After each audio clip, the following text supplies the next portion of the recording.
Salam, selamat pagi, selamat berbahagia karena kita ada dalam hadirat Tuhan. Haleluya. Bagaimana kabarnya? Luar biasa. Apanya yang luar biasa? Tuhannya yang luar biasa sudah memelihara kita sampai hari ini ya. Puji Tuhan. Ya, puji nama Tuhan. Bapak Ibu, tadi kita nyanyi tambah hari tambah cinta Yesus. Bagaimana kita bisa cinta Yesus kalau kita tidak kenal Dia ya. Awal perkenalan dari pemuda-pemudi, kenal dulu. Setelah kenal jatuh cinta gitu ya. Jangan sampai jatuh cinta pada pandangan pertama.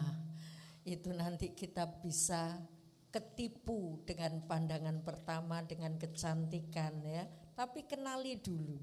Setelah kenal, oh pribadinya baik gitu ya. Dan kemudian jatuh cinta. Bagaimana kita bisa cinta Tuhan kalau kita tidak kenal Tuhan ya. Sebab itu kenali. Minggu lalu kita belajar bersama-sama, umatku binasa karena apa? Karena tidak mengenal Allah. Bukan karena perbuatan dosa. Tetapi tidak mau kenal Allah itu akibat dari dosa gitu ya. Jadi mulek di situ. Saudaraku, pagi hari ini kita akan belajar sebetulnya Tuhan itu memperkenalkan diri lebih dulu. Tergantung kita mau terima pengenalan dari Allah atau kita menolak ya. Ketika Musa di padang gurun menggembalakan domba, tiba-tiba ada semak belukar yang terbakar. Tetapi anehnya semak itu tidak terbakar, api menyelimuti semak itu. Ketika Musa mulai menyimpang dari jalannya, melihat apa itu, dan Tuhan berkata, mulai dia memperkenalkan diri ya. Di tempat kamu berdiri itu kudus, tanggalkan kasutmu. Dia mulai memperkenalkan diri kepada Musa. Nah mulai saat itu mulai Musa menyadari kesalahan dosanya ya dan lain sebagainya. Akhirnya Musa menerima pengutusan dari Allah untuk memimpin bangsa Israel keluar dari perbudakan Mesir. Saudara dan saya akan bisa diutus Tuhan kalau kita kenal siapa Dia. Jangan sampai kita melayani ibadah-ibadah tapi tidak kenal Yesus, yang pada akhirnya Tuhan berkata, aku tidak kenal kamu. Loh Tuhan, aku sudah membuat mujizat demi namamu, aku sudah bernubuat demi namamu, tapi Tuhan berkata, aku gak kenal kamu. Haleluya, puji Tuhan. Baik, kita akan periksa pagi hari ini. Jangan menolak pengenalan akan Allah. Ketika Allah memperkenalkan diri melalui firman-Nya, ayo kita terima ya. Kita renungkan, kita masukkan dalam hati, kita sinkronkan hatiku seperti apa ya. Puji Tuhan. Hosea 4 ayat yang ke-6. Kemarin Hosea 4 ayat 6a. Sekarang Hosea 4 ayat 6 seluruhnya. Mari kita berdiri bersama-sama. Kita baca ayat ini, kita aminkan ayat ini. 2, 3. Umatku binasa karena tidak mengenal Allah. Karena engkaulah yang menolak pengenalan itu, maka aku menolak engkau menjadi imamku. Dan karena engkau melupakan pengajaran Allahmu, maka aku akan melakukan. Amin. Silakan duduk. Haleluya. Saudaraku, ayat ini berkata umatku binasa karena tidak mengenal Allah. Tetapi dilanjutkan, karena engkaulah yang menolak pengenalan itu, maka aku menolak engkau menjadi imamku. Mungkin kita berkata, aku bukan imam Tuhan kok. Aku jemaat biasa. Ingat di 1 Petrus mengatakan, kita adalah imamat yang rajani. Ketika kita dipanggil Tuhan, kita ditetapkan menjadi imam-imam. Apa sih imam? Imam itu pelayan, ya. Jangan sampai kita bangga menjadi imam karena kita ingin dilayani. Kita pelayan, ya. Saudara dan saya adalah imamat yang rajani, imamat yang melayani raja, ya. Orang-orang yang dipanggil untuk melayani raja, dan ketika tidak mengenal Allah, engkau yang menolak pengenalan itu, maka aku akan menolak engkau menjadi imamku. Sia-sia pelayanannya, sia-sia ibadahnya selama ini kalau tidak mengenal Allah. Haleluya. Saat itu Tuhan melihat kondisi, keadaan, apa yang terjadi di sebagai umatnya Israel, ya. Tuhan menempatkan para nabi untuk menyuarakan firman-Nya. Karena Tuhan sudah panggil, pilih, menguduskan umat Israel dari segala umat yang ada di dunia ini. Dan itu dikhususkan untuk hidup dalam kekudusan, bahkan menjadi contoh, menjadi role model bagi bangsa-bangsa lain. Ini loh umat yang aku pilih, umat yang dikuduskan, yang dikhususkan. Tapi ternyata orang-orang Israel tidak punya kesetiaan, ya.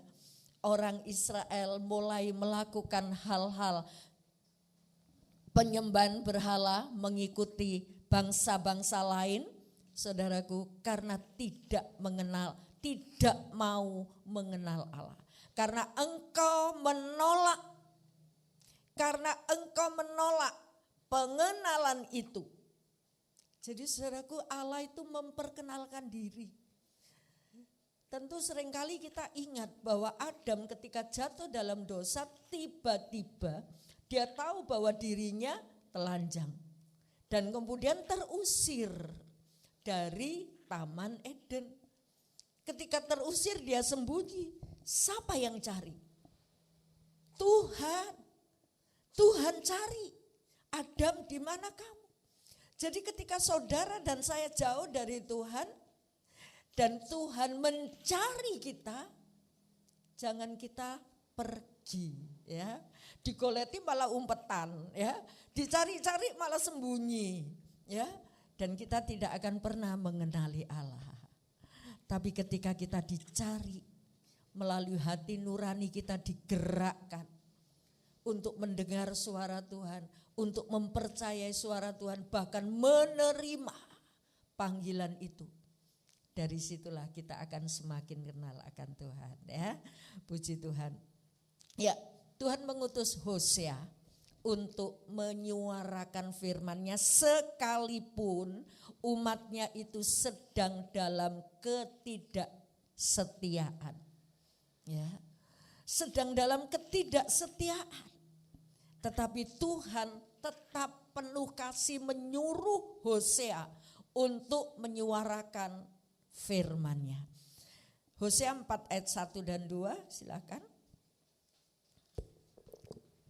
Hosea 4 ayat 1 dan 2.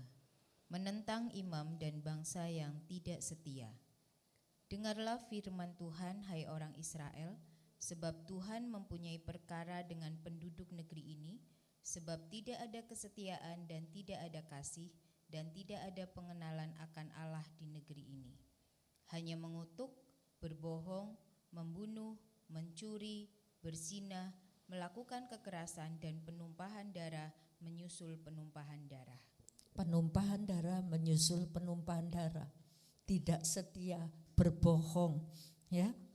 Tidak setia, berbohong, menolak pengenalan Allah, membunuh, mencuri. Itu yang ada di umat Israel. Nah, sebab itu Tuhan mengutus Hosea. Dia katakan, dengarlah firman Tuhan, hai orang Israel. Saudaraku, di tengah-tengah keberdosaan kita, di tengah-tengah ketidaksetiaan kita, Allah masih mau memperdengarkan suaranya. Dan kalau Allah masih mau memperdengarkan suara itu, pengenalan, itu perkenalan Allah kepada orang-orang yang tidak setia. Pada akhir dari perjanjian lama, Allah berhenti bicara selama 400 tahun. Sampai munculnya Tuhan Yesus lahir. Allah diam. Kenapa? Karena umat Israel sudah tidak lagi menghargai firman-Nya. Haleluya. Nah saudaraku, engkau yang menolak pengenalan itu. Ketika orang-orang berdosa, Allah masih memakai Hosea untuk menyuarakan firman-Nya. Dengarlah, hei umat Israel, firman Tuhan. Dan ternyata firman itu menegur. Teguran itu tidak enak ya. Tetapi kalau kita terima, itu akan mengubah kehidupan kita. Dan ketika Allah menegur, disuarakan lewat Hosea. Dan Hosea bukan hanya dipakai oleh Tuhan untuk menyuarakan firman-Nya, tapi kehidupan Hosea dipakai menjadi role model. Ini loh kasih Allah. Apa?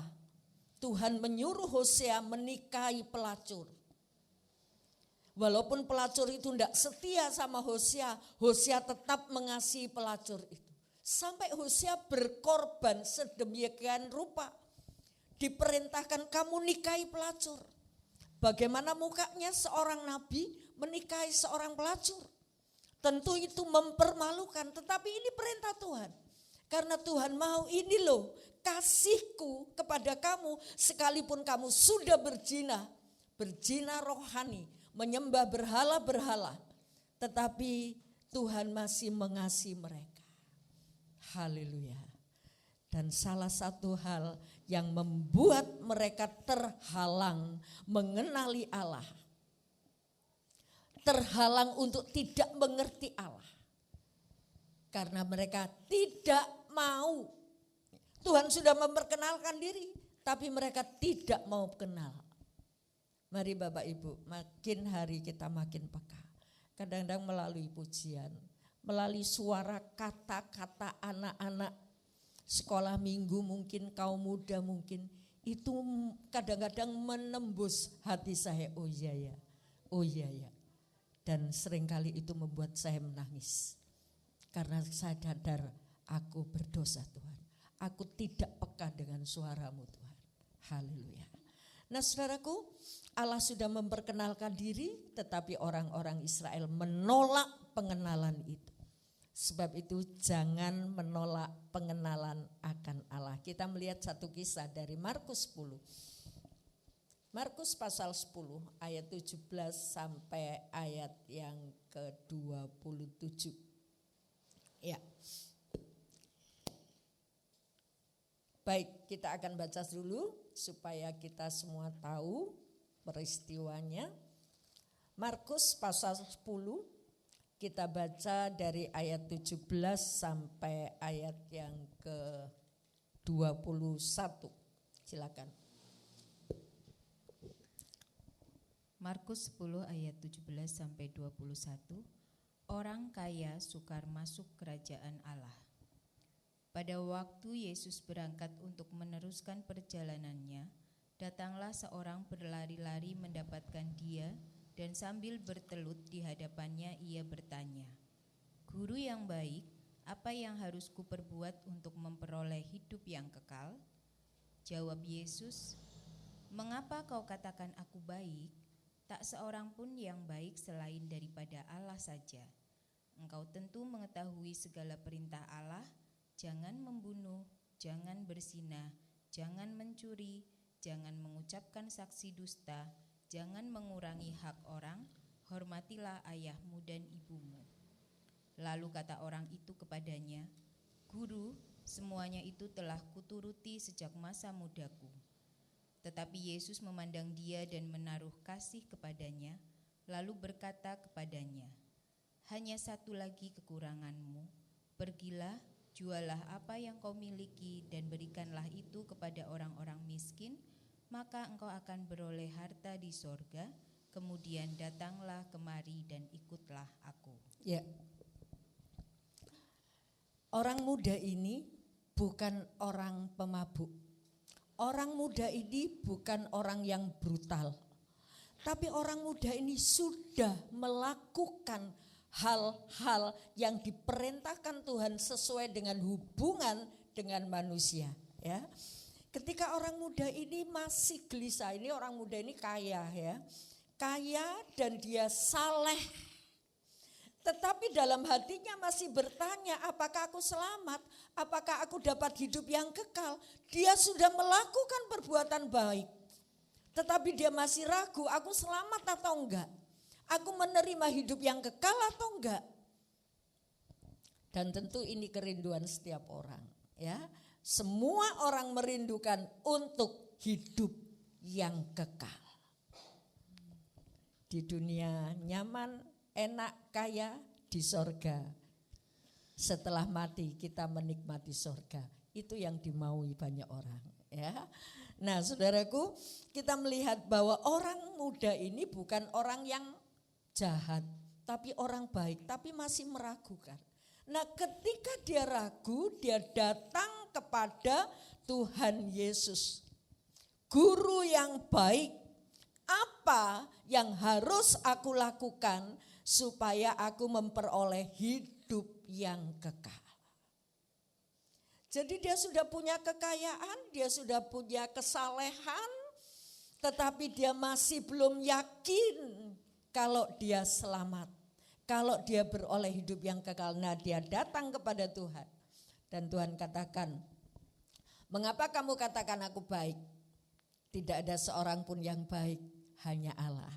Saudaraku, jawaban Tuhan ini membuktikan bahwa kalau engkau datang kepadaku memandang aku hanya sebagai manusia, kamu tidak akan temukan apa-apa. Mungkin kamu temukan hukum-hukum Allah dan itu sudah kamu lakukan. Jadi saudaraku, ketika orang ini datang kepada Tuhan untuk menanyakan apa syaratnya untuk bisa masuk dalam kerajaan sorga, Tuhan menyatakan perbuatan baik itu perlu, tapi itu bukan syarat utama.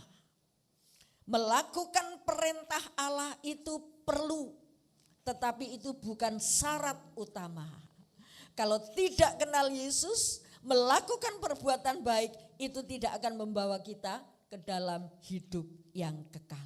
Ya, puji nama Tuhan. Nah, saudaraku, Tuhan mau supaya orang-orang dalam dunia ini melakukan hukum Allah, mengasihi sesama. Jangan membunuh, jangan berzina, jangan melakukan dusta, hormati orang tua. Itu hukum hubungan dengan sesama, itu harus dilakukan. Tapi itu tidak menjamin untuk masuk dalam kerajaan sorga. Ya, mengerti hukum tidak cukup. Nah, saudaraku, dan kemudian orang ini berkata guru yang baik. Tuhan Yesus menjelaskan, kalau kamu melihat aku sebagai guru yang baik, tidak ada manusia yang baik, tapi hanya Allah, ya. Dan ini kerinduan seorang pemuda tadi. Haleluya. Nah, kemudian ketika Tuhan menjelaskan syaratnya, ya, ayat 21. Tetapi Yesus memandang dia dan menaruh belas kasihan kepadanya, lalu berkata kepadanya, hanya satu lagi kekuranganmu, ya. Pergilah, jualah apa yang kau miliki dan berikanlah itu kepada orang-orang miskin, maka engkau akan beroleh harta di sorga. Kemudian datanglah kemari mengikut aku. Hartanya banyak, disuruh Tuhan untuk jual, terus ikut aku. Jadi dari sini Tuhan memperkenalkan dirinya, ya. Tuhan memperkenalkan dirinya. Coba kamu jual hartamu, jangan kamu mengandalkan hartamu, baik harta kekayaannya maupun harta kerohaniannya. Aku sudah baik kok. Aku sudah baik, aku sudah peduli, aku sudah rajin ibadah. Dan Tuhan bilang, datanglah kepadaku, ikut Haleluya. Dari sini Tuhan mau memperkenalkan diri sebagai Allah. Haleluya. Tuhan memperkenalkan diri sebagai Allah, bukan sebagai guru yang baik. Ikut aku, nanti kamu kenal Allah yang benar itu yang mana. Kamu akan tahu. Haleluya. Nah saudaraku, ketika Tuhan menyatakan kepada orang muda ini, kamu harus jual hartamu, ikutlah aku. Tetapi apa yang dia terima? Saran. Tadinya kan tanya, guru yang baik, apa yang harus aku lakukan untuk aku memperoleh hidup yang kekal? Tuhan sudah kasih tahu. Lakukan ini, hukum-hukum Taurat. Kemudian satu lagi kekuranganmu. Aku sudah melakukan semua itu guru. Ya, aku sudah lakukan. Hanya satu kekuranganmu. Jual hartamu, ikut aku. Haleluya. Saudaraku, ketika orang mau menerima saran, firman yang keluar dari mulut Allah, yang keluar dari Tuhan Yesus, menerima saran, menerima firman, maka itu awal untuk kita bisa kenal Tuhan. Mengenal Tuhan itu dari firman-Nya. Dan kalau firman itu ada dari pendengaran firman, maka timbullah iman. Haleluya. Nah saudaraku, bagaimana iman kita bisa bertumbuh kalau kita tidak banyak mengenal firman? Banyak orang mempelajari firman, tapi tidak bisa mengenal Allah. Bisa jadi begitu Bapak Ibu? Banyak pelajari sampai sedalam-dalamnya tapi tidak kenal siapa Allahnya. Karena membacanya hanya ingin mencari kesalahan, ya. Biasanya ini dilakukan oleh orang-orang yang mengundurkan diri dari Tuhan dan mulai beralih, tertarik dengan iman yang lain, ya. Mulai dia baca, oh iya ini ternyata salah ya. Oh iya ternyata ini salah. Sampai akhirnya ada perdebatan. Saudaraku, orang membaca firman tidak selalu untuk bisa mengerti. Tidak dengan hati haus. Bisa jadi belajar karena apa? Besok ulangan. Ulangan agama, belajar, besok ulangan. Enggak kenal siapa yang berfirman. Apalagi anak-anak sekolah Alkitab itu mempelajari dengan jelimet. Ya. Karena apa? Mengejar nilai. Jadi tidak tahu pribadi Yesus itu seperti apa. Haleluya. Dan ketika Tuhan memperkenalkan diri sebagai Allah, ikut aku. Kamu akan beroleh harta di sorga. Dan orang ini mulai mengundurkan diri. Kenapa? Karena hartanya banyak. Harta itu sempat menghalangi kita untuk mendekat, mencari hadirat Tuhan. Kalau kita di dunia ini yang kita pikirkan aku harus berhasil, aku harus bekerja, itu enggak salah saudara. Aku harus sekolah mencapai tingkat yang paling tinggi supaya aku bisa dihargai, dihormati. Wah aku sudah punya S1, S2, S3. Bangga. Jangan macem-macem dengan aku ya. Aku sudah S3 teologi. Saudaraku, boleh saudara mencapai. Tapi semakin mencapai pemahaman, pemikiran, pengertian akan firman, semakin kita merendah. Kalau kita kenal pribadi Yesus. Haleluya. Dan Tuhan berkata, belajarlah kepadaku karena aku lembut dan rendah hati. Puji Tuhan. Nah saudaraku, ketika orang ini menolak pengenalan itu, saudaraku, apa yang terjadi? Dia mundur. Dia tidak ikut Tuhan. Ya, jangan sampai kita baca. Tapi pada akhirnya kita tidak kenal Yesus itu dan akhirnya kita mundur dari Yesus. Sebab itu ketika kita belajar, mintalah Roh Kudus membimbing, memberi pencerahan supaya aku percaya, aku melakukan. Banyak juga firman Tuhan yang belum saya lakukan. Dan setiap kali saya minta Tuhan, bimbing kami, tuntun kami, beri pencerahan, supaya pikiran kami dipenuhi oleh pikiran Kristus, bukan pikiranku sendiri. Minggu lalu kita juga bahas itu.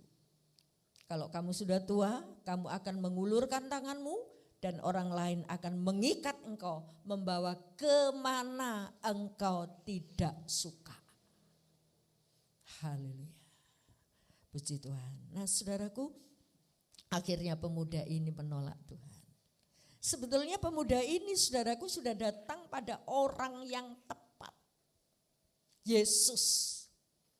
Sudah datang kepada orang yang tepat, tapi sayang dia mengabaikan hal-hal yang berat untuk ditinggalkan. Ya, kalau saran ini, saya harus meninggalkan hartaku, saya tidak harus mengandalkan diri pada hartaku. Wah, ini hartaku jadi kebanggaanku kok. Ya, hartaku menjadi ini milikku, yang bisa mengangkat derajatku. Susah kalau saya tinggalkan, akhirnya dia undur. Nah saudaraku, pemuda ini sudah datang pada orang yang tepat, tapi tidak mau menerima saran, tidak mau menerima firman dari Yesus itu. Yang akhirnya dia mengundurkan diri. Sebab itu jangan menolak firman, jangan menolak pengenalan akan Allah. Karena Allah memperkenalkan diri melalui firman-Nya. Dan ketika kita datang ke tempat ini untuk apa? Untuk memuji Tuhan, untuk lebih mengerti firman. Ya, jangan sampai kita datang ke tempat ini, wah aku sudah ngerti itu, aku sudah tahu itu, ya. Aku sudah pelajari, aku sudah katam, ya. Dari Kejadian sampai Wahyu sudah 60 kali. Saudaraku, ketika kita menolak, setiap kali firman itu baru dan membuat nutrisi dalam pertumbuhan rohani kita. Seperti saudara sudah pernah makan sop, besok lagi masak sop lagi apa enggak? Enggak. Sudah pernah makan sop? Sudah ya, besok bulan depan masak sop lagi apa enggak? Masak juga kan? Iya ya, dan itu memberi kekuatan buat pertumbuhan tubuh kita. Demikian firman Tuhan, mungkin sudah sering kali kita baca, sudah sering kali kita mendengarkan, tapi itu menjadi nutrisi baru untuk pertumbuhan rohani kita. Puji Tuhan. Ya. Nah, ayat yang ke-23, silakan tolong baca.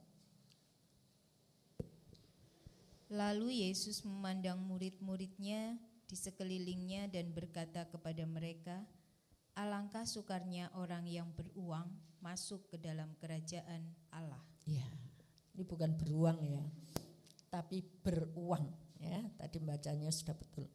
Alangkah sukarnya orang yang beruang masuk ke dalam kerajaan sorga. Bukan berarti yang masuk kerajaan sorga itu orang miskin-miskin saja seperti Lazarus. Enggak. Orang kaya boleh kalau dia bisa memanage. Kalau dia bisa membuat kekayaan itu ada di bawah kuasanya. Bukan kekayaan itu yang menguasai dirinya, tapi dia bisa menguasai kekayaannya. Haleluya. Dan sadar ini dari Tuhan. Kekayaan semua ini dari Tuhan. Aku harus jual, aku tidak mengandalkan kekayaan ini, yang aku andalkan Tuhan. Haleluya. Nah saudaraku, alangkah sukarnya orang kaya yang banyak hartanya masuk ke dalam kerajaan sorga. Kenapa? Karena yang jadi andalan, ya jadi kebanggaan itu kekayaannya. Ayo kita meletakkan.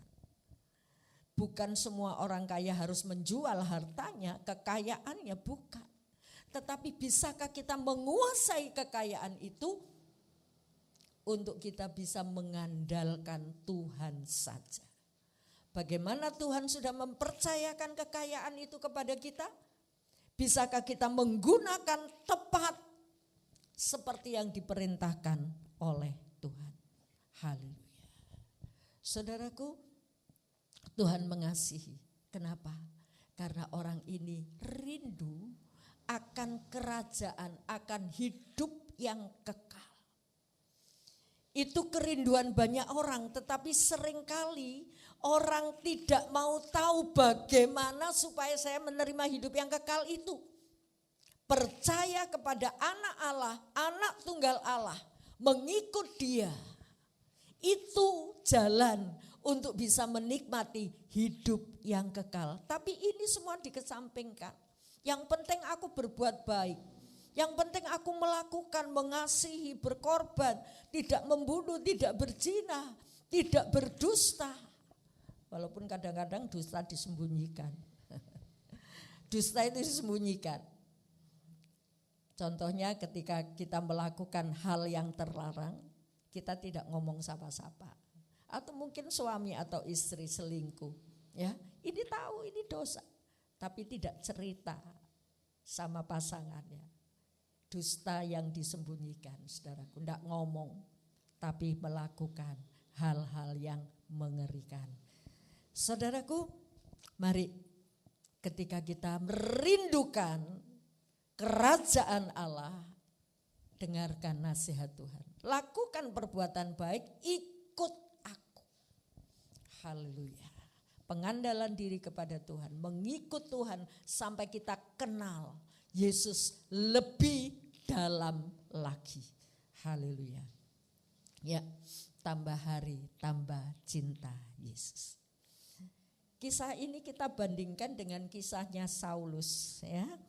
Di dalam kita semua tahu ketika Saulus itu adalah ahli Farisi, dia belajar Taurat, belajar hukum-hukum Allah, tetapi Paulus membenci pengikut Yesus. Paulus menolak Yesus. Belajar hukum Taurat, di mana hukum Taurat itu juga memperkenalkan tentang pribadi Yesus. Tetapi anehnya dia menolak pribadi Yesus.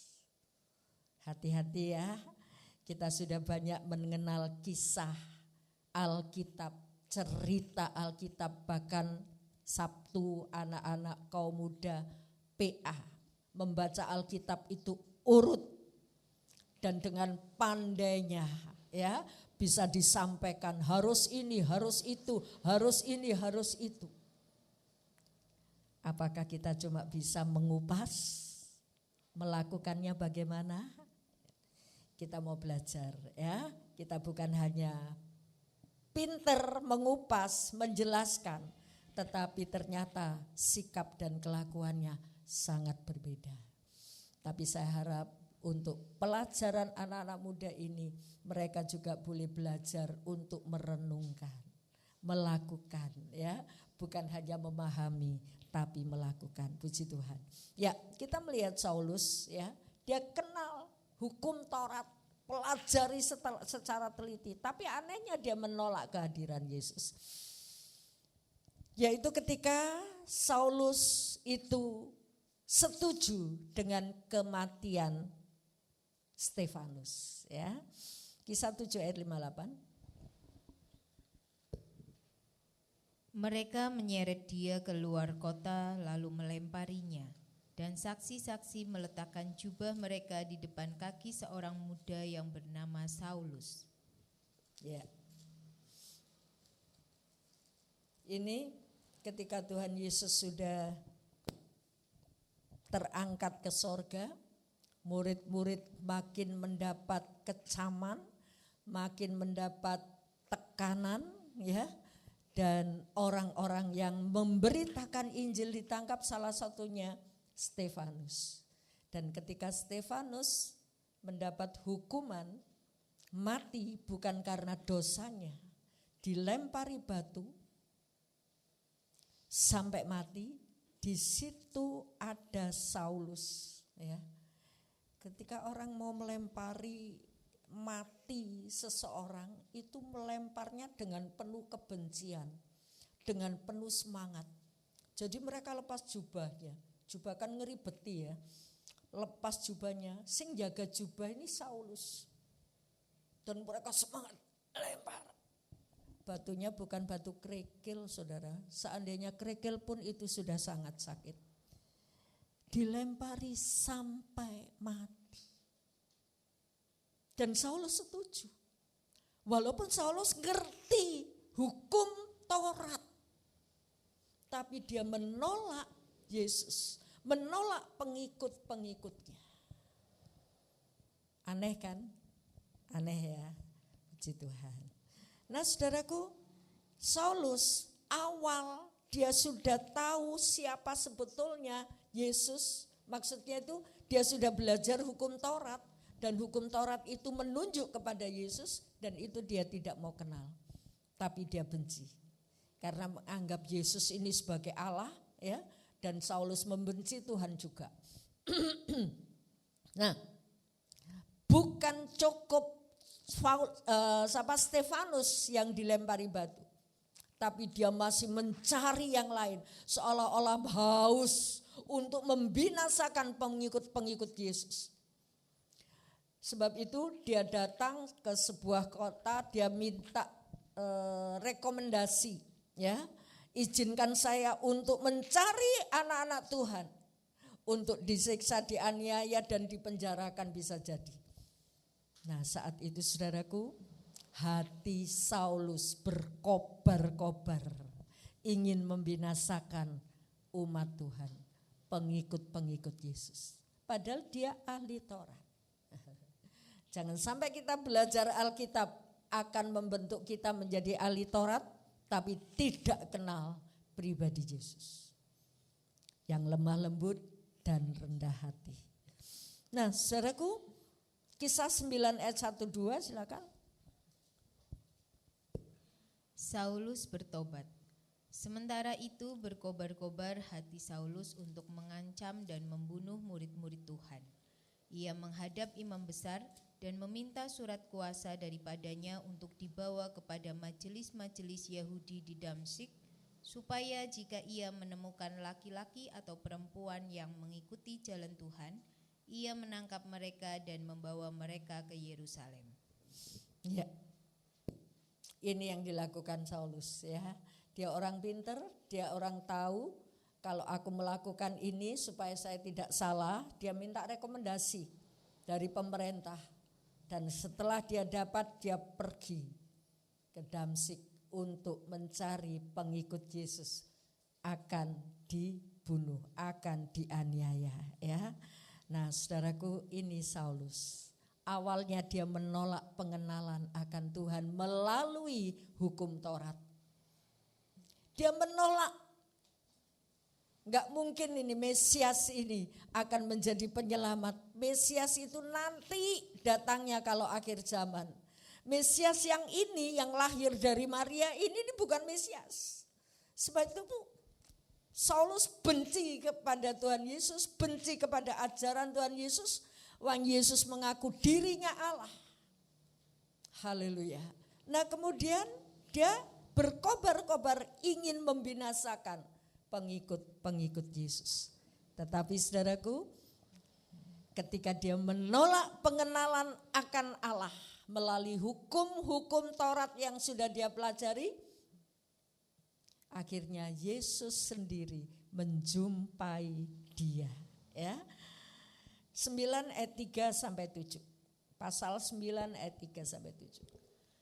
Dalam perjalanannya ke Damsyik, ketika ia sudah dekat kota itu, tiba-tiba cahaya memancar dari langit mengelilingi dia.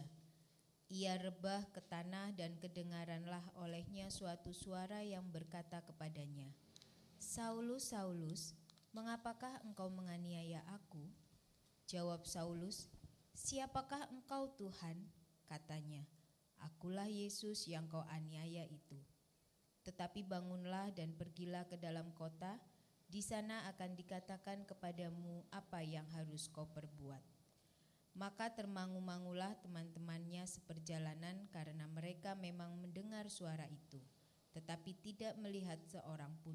Ya. Yang melihat itu cuma Saulus. Mereka mendengar suara Yesus ketika Tuhan memperkenalkan diri, akulah Yesus yang engkau aniaya. Tetapi teman-temannya tidak mendengar, tidak melihat. Mendengar suara itu tapi tidak melihat. Dan Tuhan menjumpai secara khusus kepada Saulus. Dan perjumpaan pribadi inilah yang membuat Saulus bisa menyerahkan seluruh hidupnya kepada Tuhan. Pentingnya perjumpaan pribadi dengan Tuhan, saudaraku. Jangan sampai kita datang kepada Tuhan beragama Kristen, bahkan sudah pelajaran Alkitab, sudah kita terima 1 tahun, 2 tahun, sampai sarjana Alkitab, tetapi kita enggak pernah kenal pribadinya. Dan saat itu Tuhan menjumpai Saulus pribadi lepas pribadi. Dan dia bertanya, siapa engkau Tuhan? Mulai dia bertanya-tanya, siapa sebenarnya engkau? Dan Yesus cuma bersuara, aku Yesus. Yang engkau aniaya, yang engkau tolak, yang engkau singkirkan, bahkan pengikut-pengikutku akan kau aniaya. Akulah Yesus yang kau aniaya. Dan kemudian dia bertanya lagi, tetapi bangunlah, akulah Yesus yang kau aniaya. Dan dia melanjutkan, Tuhan melanjutkan nasihatnya. Bangunlah, pergilah ke dalam kota. Di sana akan dikatakan kepadamu apa yang harus kau perbuat. Mulai dia kenal Yesus dan menerima sarannya, pergi ke kota, baru kamu tahu apa yang harus kamu perbuat. Tuhan tidak mengatakan pergilah ke kota, pergi ke rumah Ananias, ya, dan di situ kamu akan didoakan, kamu akan disembuhkan. Tuhan tidak mengatakan dengan gamblang. Tapi dia berkata sepatah kata, setelah dilakukan dia berkata lagi. Haleluya. Tuhan tidak menceritakan pengutusan itu langsung, tetapi pengutusan itu selangkah demi selangkah. Yang Tuhan akan menuntun engkau, menuntun saya sampai kenal apa sih rencanamu dalam hidupku. Haleluya. Nah saudaraku, ketika Saulus sudah melihat pribadi Tuhan, sudah mendengar suara Tuhan dan dia terima itu. Apa ujungnya? Dia menyerahkan seluruh hidupnya kepada Tuhan. Kita akan bisa melakukan itu kalau kita kenal pribadinya. Tapi banyak orang bermotivasi ketika aku mau menyerahkan diri kepada Tuhan. Aku mau sekolah Alkitab, miliki dasar aku mengenal Tuhan. Tapi kalau enggak, mungkin punya tujuan lain. Setelah ini aku akan bisa jadi pendeta, setelah ini aku akan jadi dosen, setelah ini aku akan jadi ahli-ahli hukum Allah, aku bisa diundang ke sana kemari. Tapi tanggalkan dulu motivasi itu, kenali dulu dia, baru perdalam firman Tuhan. Dia akan menunjukkan langkah demi langkah, sehingga kita boleh menjadi serupa dengan gambarannya. Puji Tuhan. Saudaraku, mari jangan menolak pengenalan akan Allah melalui firman-Nya, ya. Tapi terimalah firman itu dengan rendah hati.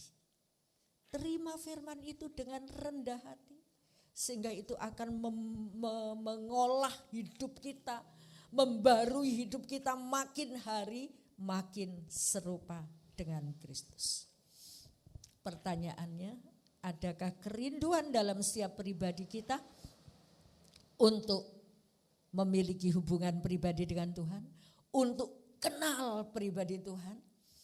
Kalau itu menjadi kerinduan kita, miliki langkah pertama, hubungan pribadi dengan Tuhan. Terima setiap pengenalan Allah melalui firman-Nya, melalui peristiwa yang kita jalani, kita hadapi, melalui teguran-tegurannya, melalui peristiwa-peristiwa mungkin penyakit, mungkin peristiwa yang tidak menyenangkan. Dari situ kita bisa merenungkan, oh iya, aku mau kenal Engkau Tuhan. Haleluya. Kalau saudara ingin mengenal pribadi Tuhan, dia tidak akan pernah menolak. Dia tidak akan menjauh. Tapi dia akan menangkap seperti orang muda yang datang kepada Yesus ingin hidup yang kekal. Dan ketika sudah Tuhan menjawab, Tuhan memandang dengan penuh belas kasihan. Tuhan juga memandang saudara yang rindu mengenal pribadinya. Langkah pertama, saudaraku, ketika kita rindu mengenal pribadinya, terima setiap teguran, terima firman Tuhan. Mungkin itu menghibur, mungkin itu menempelak. Seperti Saulus ditunjukkan pribadinya. Siapa engkau Tuhan? Aku Yesus. Oh, jebule ini Yesus yang aku aniaya. Nah saudaraku, dia menyatakan diri dengan gamblang. Miliki, kalau saudara rindu untuk mengenal Yesus, miliki sikap hati untuk menerima firman, pengenalan akan Tuhan melalui apapun, ya.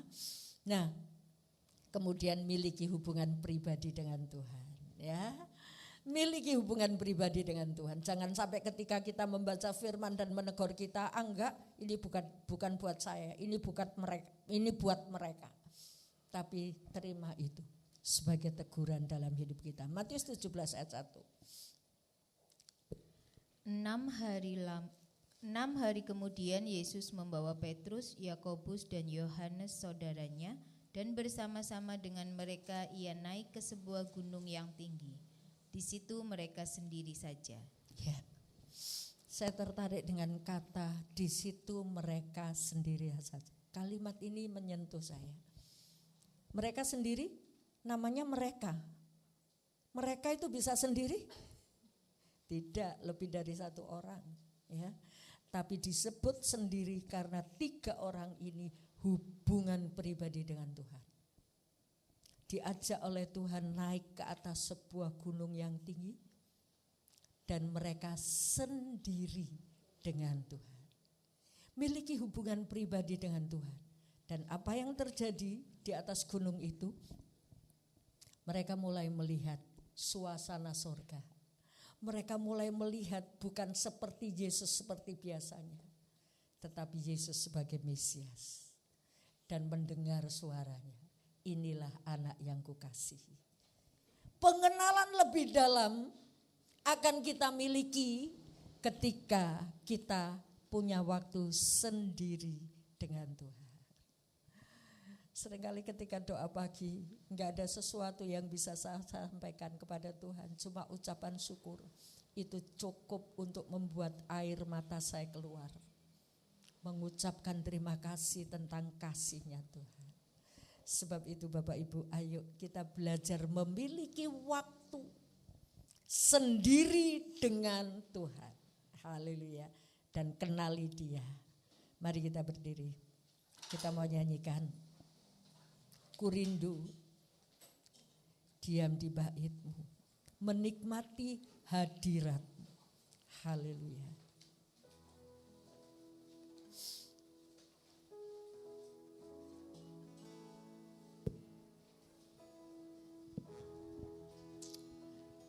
Di sini kami Tuhan, kami mau merindukan, kami mau mengenali Engkau lebih dalam Tuhan. Hadirat-Mu di tempat ini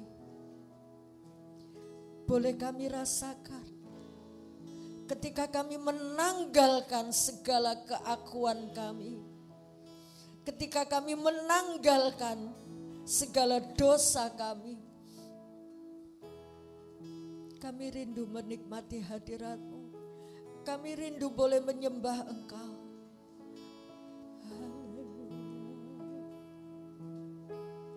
Terima kasih Tuhan. Ku rindu diam di bait-Mu, menikmati anugerah-Mu yang begitu besar Tuhan. Di hadirat-Mu, di tempat ini bahagiaku Engkau hadir. Jamah sentuh kami Tuhan. Kerinduanku, hanya Engkau kerinduanku Tuhan. Rindu diam di bait-Mu, menikmati anugerah-Mu. Di hadirat-Mu, bawa kami Tuhan. bahagiaku Bawa kami masuk dalam hadirat Yesusku. Kau kerinduanku, menyembah-Mu, menyembah-Mu, Tuhan dan Rajaku. hanya Engkau Tuhan. Memuji-Mu, Engkau Rajaku. Yesus kekasih jiwaku. Mengikutimu seumur hidupku. Di hadirat-Mu, bahagiaku penuh. Katakan kerinduan-Mu kepada Tuhan. Ku rindu diam di bait-Mu, menikmati anugerah. Bawa kami untuk menikmati hadirat-Mu Tuhan. Di hadirat-Mu, Kami akan pulang bahagiaku dengan bahagia yang penuh. Yesusku, Kau kerinduanku.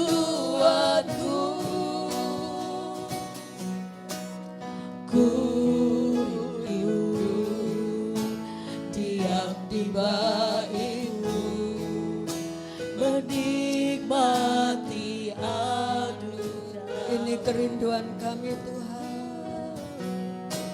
Di hadirat-Mu, Amin. bahagiaku penuh Yesusku. Kau kerinduanku, menyembah-Mu, Tuhan dan Rajaku. Hanya Engkau Tuhan. Memuji-Mu, Hanya Engkau Raja. Yesus kekasih jiwaku. Mengikutimu seumur hidupku. Di hadirat-Mu, bahagiaku penuh.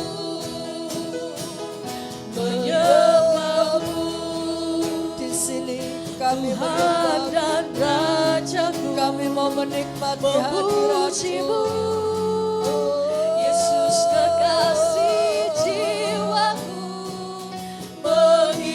Mengikutimu, Kami mau menjadi pengikut-Mu. seumur hidupku. Di hadirat-Mu, bahagiaku penuh. Menyembah-Mu, Ya Tuhan. Tuhan dan Kami Raja. sembah Engkau. Memuji-Mu, Yesus kekasih jiwaku. Mengikutimu seumur hidup. Janji kami Tuhan. Di hadirat-Mu, bahagiaku penuh. Nikmati penyembahan-Mu